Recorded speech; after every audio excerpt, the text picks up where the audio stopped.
Welcome viewers to the studio of Platform Media International PMI. This is another edition of What's Up with BigRich on PMI.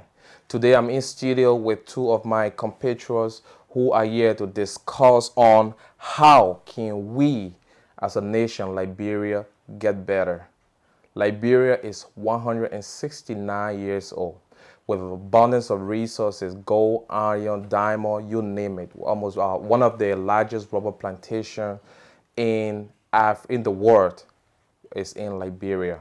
But despite all the resources, Liberia remains one of the poorest nations in the world. In fact, Liberia is ranked the fourth poorest nation in the world according to the Global Finance magazine. So what are we doing wrong? What are other countries doing better? Today, we are going to discuss that topic. I just want you to welcome with me in studio Mr. Jerry Bade. He is the author of the book, The Painful Journey, Story of Escape and Survivor. And also I have John Connell, the ex-president of the Liberian Canadian Association here in Vancouver, BC from 2005 to 2008. Welcome, gentlemen. Thank you, BigRich. Thanks for inviting me in the studio. Thank you for inviting me in the studio too, BigRich. There you go. Guys, we are all Liberians, and we know that our country is facing a lot of hard time, especially currently in Liberia. Things are very difficult. So there are other countries like Rwanda who have been through atrocity, a lot of hard time as Liberia. We've been in a 14-year civil war. But these countries are progressing, every day. In Liberia, we are, instead of moving forward, we are moving backward. What is this that we are doing so wrong, and what is the other country doing so right that causing them to push forward? I will start with you, Jerry Bade. Okay, it's just simple. See, Rwanda, you have a leader in Paul Kagame who is a true patriot. He thinks about the country. He makes plans. He brings out economic policies that the rest of the poor and average Rwandans will benefit from, that will turn the country around. Now, unlike Rwanda, Liberia being the oldest independent republic in Africa, 169 years of age, there are choices that we continue to make that do not bode well for the upliftment of the people. Number one, that's bad governance. Bad governance is the source of all the problems in Liberia. Corruption. Is part of bad governance. Yeah. Tribalism, ethnicity, portion of bad governance. You see, you got the three branches of government. The three branches, the executive, the legislative, and the judiciary. If all of them, those who are state actors in those branches of government, if they do due diligence, if they look at what's happening in other developed countries and try to emulate what's going on in those countries, we will be up to the level that the average Liberian citizen who is poor will be uplifted from that level of poverty. But how can you explain the fact where the president of the nation employs or cronies, and there are some of them who can do no wrong, even if they are caught stealing government money, they are not prosecuted. But if somebody that she does not know is just accused of embezzling, she's going to prosecute him. So but I don't blame her alone. I also blame the legislators because they are the ones who are supposed to keep holding her feet to the fire, but they do not do it. She gives them brown envelopes at night to get her policies to go through. So bad governance is one of the reasons that we are backward. Do you have any take on that, Mr. Well, true to form what Jerry just said, what I think the core problem is education. It's it's not just education, but it's education with patriotism. We have to want to do better as a people. Sometimes you can have the best policies, the best regulations, but if you do not have the educational system put in place, where you can task one another on the lowest level to follow the rules, then it becomes a problem. I see it as a closed loop system where government doesn't build enough educational infrastructures and systems and put them in place because of the fear that once the people are educated, they will be able to see through their corrupt practices and like Jerry said, their poor governance, and then it's the closed loop system on the other side of it where government, the people themselves, they have an entitlement. We had the largest rubber producing plantation in the world at one point in time, and we had iron, gold, diamond. We got all these things, and our government has signed all these treaties and contracts. And we've been exploited of those things, and we feel entitled to some form of benefits that we're not getting, so we're not going to do anything. We don't even want to take skill training jobs. We want to be ministers or nothing. So our economy is just going by the way because we got foreigners coming in and running those basic fundamental economic programs and economic initiatives that typical Liberians are not doing. I mean, we're getting more into it now, and that's fine, but we need to do more. Yeah, we need to do more. Some would say that I talked to a few of my friends back home, and they complain. It's good that you mentioned Firestone. Firestone, the company came in 1920s, and they build these huts, like it's not even places that people can live. Something like you can even put animals and stuff. They build on the plantation and overwork the people. You have one person tapping 700 trees from in the morning to 12. And from 1920 up to date, there have been no technology to improve the working skill of the people. So some would say that it's a bad policy put in place, like you said.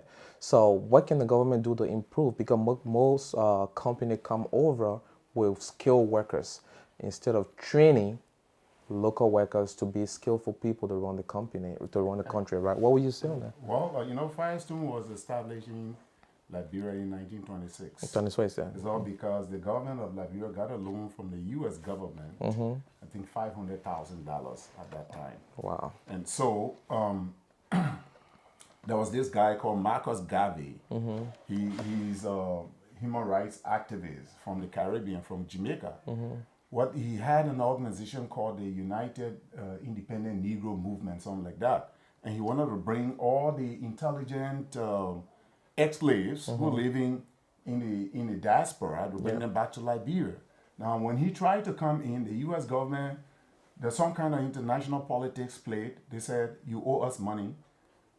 But that Garvey guy that is coming, do you know who is he? What kind of work he does? But we have a group called Firestone. By that time, Firestone were looking for an area where they will go plant the rubber. Rubber. We have Firestone. Let Garvey not come in there to take the land. So the Liberian government drove Garvey and gave the land to Firestone. And they signed a contract for 99 years. 99 years. 26. Yeah. Now, where the problem is that you got the nation producing the raw material, which is slabs of rubber. When they tap the rubber, they put it into slabs, put it on the ship, and bring it to Akron, Ohio. And the rubber is, they use the rubber to fix tires. Most of the tires you see Bridgestone, Firestone on them, the rubber comes from Liberia. But then they bring the rubber back to Liberia and sell it at exorbitant price.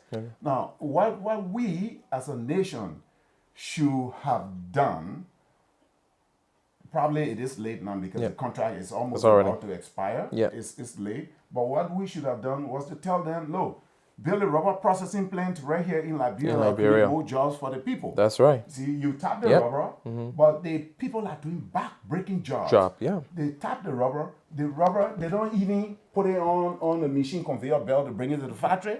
People have to carry it on their shoulder. 175 pounds. Back-breaking. Yeah. Now, all these things, we were hoping that this new government of Ellen Johnson Sirleaf would have revisited the negotiation, the contract, and just said to to Firestone, look, build one, at least if it's not the entire plant, build small plant here where we'll process the rubber. From there, we can take it and send it to another country to fix the tire. Yeah. Coming on other issues, Liberia is so backward in the healthcare delivery system. That's right. When Ebola struck the country, imagine the country could not provide these common basic things they call PPE, personal protective equipment. That is the glove they wear, and the jacket. How many people died? How many people? About more than 5,000 died because of that. Wow. Whereas Ellen Johnson Sirleaf set up a task force, Ebola task force. She was the chairperson of the task force, and she had a few people in there to run it. To run it, yeah. Task force, they spend like $500,000 on coffee.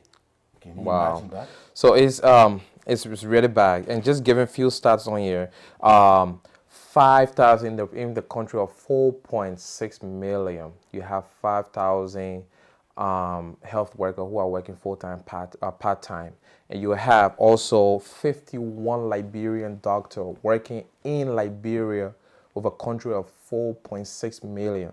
That's over 80,000 patients per doctor. How is that possible? How can we improve that system, Mr. Cornell? Well, in 2013, thanks for asking. In 2013, I was in Liberia. I went back. I spent 6 weeks there. 2 of those weeks I spent between Gompa City and Saniquele. I also visited Yekepa, Lamco there, and I saw the deplorable conditions. It's kind of sad that yes, we're in a post-war era, but everybody is for self. Yeah. Now, Liberian has individual, I think they're awesome people, but collectively, politically as a group, they're very complacent. Okay. Even running a Liberian association here in BC, to get people to come together is like there's always one excuse. You have 1 or 2 people who will actually do the work, and the rest will just So, like I said, it's a closed loop system. The government has to put in academic initiative, structure, workshop, seminars, symposium in a timely fashion to educate the people about issues on the ground. That's right. And the government should do that without the fear of a reprisal from the people to, like Jerry said, put their feet to the fire for doing what they should do rightfully. The road conditions in Liberia are so deplorable. The roads become impassable when it is rainy season. Now, you look at rainy season that starts from April, mid to late April, all the way to October. You cannot go from Monrovia or outside from where the pavement stops in Ganta. You can go from Ganta to Grand Jide to southeastern region of Liberia because of the road condition. Cars get stuck in the mud, and the road, you see a car like 6 feet deep in the mud. People spend like weeks and months on the road. Why should it be like that? When we have all the resources, the natural resources of the country, and even because Ellen Johnson Sirleaf is the darling of the West. That's right. How much debt of Liberia was waived because of her presidency? Too much money was waived. Too much debt. And then the United Nations in the country, everything that the government was practically run or is practically being run by United Nations system. She should take some money, let the road from Ganta, wherever the construction stop, pavement stop, and let it go across the entire nation. It should take like 5 to 6 hours to drive from the southeastern region in Maryland County to come to Monrovia. But it is not like that. Here is another bad situation. I just referred to bad governance. Nepotism, it takes hold in the government. She appointed her son Robert Salif as what? Chairman of the National Oil Company of Liberia, NOCO. It only took him a couple of months to run the company aground. The company broke down completely with the accusation of him embezzling more than $80 million. Wow. The thing collapsed. Now, she got some of her cronies who are working in other parts of the system that can do no wrong. Whatever embezzlement that they do, it's easy for them to survive and carry on. But again, I don't just want to give her, she's not the only person that should take the blame. The blame should also squarely go to the people in the national legislature. Yeah. They are the ones who let her policies go through.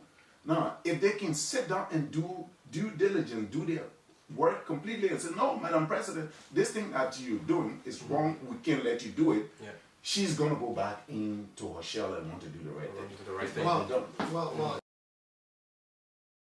back home saying, I'm sure Jerry will recognize it. If the house don't sell you, the street won't buy you. Yeah. Now, it's nice and dandy to point to bad governance or to the leaders, but I have a personal experience with the basic people. 2004, I went back home, and I went to the refugee camp in Ghana. Mm-hmm. And because I graduated from the Assembly of God's Development Relief Skill Training School that was established, yeah. I brought some of my friends together, went and got lumber, and started doing carpentry. Yep. And then I had to go to Accra, so I gave them the assignments, mm-hmm. and then I had to leave. Unbeknown to them, I came back without them knowing to find out that they were already selling my material instead of doing the work when I was giving them free training. Free training. I know. So the point is, you have to put in a solid educational system that will make people understand what they're fighting for, the value of their country. Look at Canada, look at America.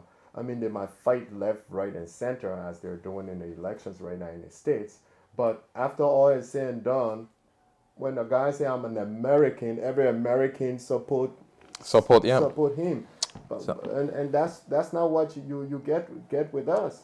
Let me add on education. Like you said, education is very important. But does the government spend more resources on education? I don't think so. No. Otherwise, the A.M. Dougherty College of Medicine mm-hmm. in the University of Liberia is supposed to be well equipped. That's right. Yeah. That's right. It's supposed to be well equipped. Yeah. But if you go to Monrovia now and go to the medical college in Sinker Oro, the buildings where the students live in are all dilapidated. They are all broken down buildings. Let alone talk about the medical facilities that they will learn with. So you see the education system. Kids go to take entrance examination for the University of Liberia. 25,000 students and every one of them failed. That's right. Not one single student passed. Yeah. So why? It is because the educational system is broken down. There's not much facilities given to the teachers. Yeah. If the teachers are paid well, instructional mm-hmm. materials are provided well, the University of Liberia you go to, the classrooms are all overcrowded. If you don't mind me interrupting for 2 seconds, forgive me, but I think when it comes to paying the teachers, I think Elim done well so far because the government school teachers were paid the highest than the private school teachers. But it goes more, my point I keep trying to reiterate, it goes more than just the head.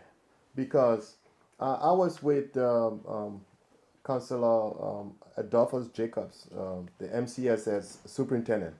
And he's been doing his best to put a whole lot in place. When I was there in June of 2013, and you will find out that a teacher making $350 a month in a private public school, and that's not, US. Yeah, Okay. and not getting that in a private school. He's not doing his responsibility as a teacher. He gets to school, he teaches his class, and then he's off to the night school so he can get another $300. Yeah. So he's trying to grab as many 300 instead of giving due diligence to his responsibility as a teacher and teacher the students. Now, going also to the point of the students failing. Eileen, Madam President has tried to revamp the educational system with the educational minister. And it was principally because a bunch of the students passed, but what happened, they took the WIAC, and with all the high grades they made graduating from school, they failed so bad that she wanted to even have them repeat the class. So, and then there was rioting in the streets, and it became a political issue. So, yeah. Yeah, so it's a double-edged sword, cuts both ways. So there's so much on that topic. We can go all night long. But also, like you said, look, for me, I don't think $300 is enough to pay a man who has a family, has his kid to send to school. You know, that's nothing. He has to do more to be able to feed his family. Beggar rates in Liberia right now is like $50. Even little more than that. Let me add on to that. For that, yeah. $300 is just peanuts paying teachers. Yeah. When a government minister is making $15,000 per month, how can a government minister make $15,000 per month, and you paying a teacher $300? Yeah. And the healthcare workers, those who are the frontline employees, are making something like $750. Yeah. Nurses. Yeah. and over 50% of them, just about 50% of them was killed during the Ebola. The Ebola time, yeah. Okay, so you can't. One of the things I think the government needs to do is that all those people who are making all these high salaries, starting from the president, they should cut their salaries down. Take the excess that they cut from every minister's salary or every senator's salary, and put it back into the national coffers to pay teachers, to pay healthcare workers. You know, I mean. That's the foundation of the when we country. start doing these things, it's not all about me. It's about the good of the country. I think will help to uplift the country. So we have said a lot about what the government can do, but now we as people, we as Liberian, we have a responsibility to play too. So what can we do as Liberian? Someone said that, ex-president of the U.S. said that not what your government can do, but what you can do for your government. So now, gentlemen, what can you do, Jerry Bade, as a Liberian, to make sure our country move forward in the direction we want it? This time we're not talking about the government, we're talking about citizens of Liberia. Okay. See, what basically you talking about private entrepreneurship. But first of all, where does the individual who wants to make his own business, where does he get a capital from? That is where the government comes in. Government is supposed to provide the incentives, provide small loan schemes, put them into the bank, the agricultural cooperative bank that used to be functioning in Liberia, reactivate that bank, and try to give loans to people, let them make business. As well, when you're making business, it is your duty to make sure you service your debt. That's right. Because here, when you take loan from the bank says pay on this day, you must pay on that day. Yeah. So it's not, chief, I took the loan, boy, you see my business, my children ain't go to school, so I take some of the money to send it there. That's the Liberian way. Yeah. Then that way, the loan, they don't want to pay back the bank loan. Yeah. So it's our own responsibility too. We should understand that as citizens, there are certain things that are required of us too. Exactly. Do not give bribe to somebody. A police officer is requesting bribe. Don't give it to him. Yeah. Because if you give it to him, you're condoning bribery. Go to the ministry to get your passport, and somebody is selling the forms to you. The passport costs $50.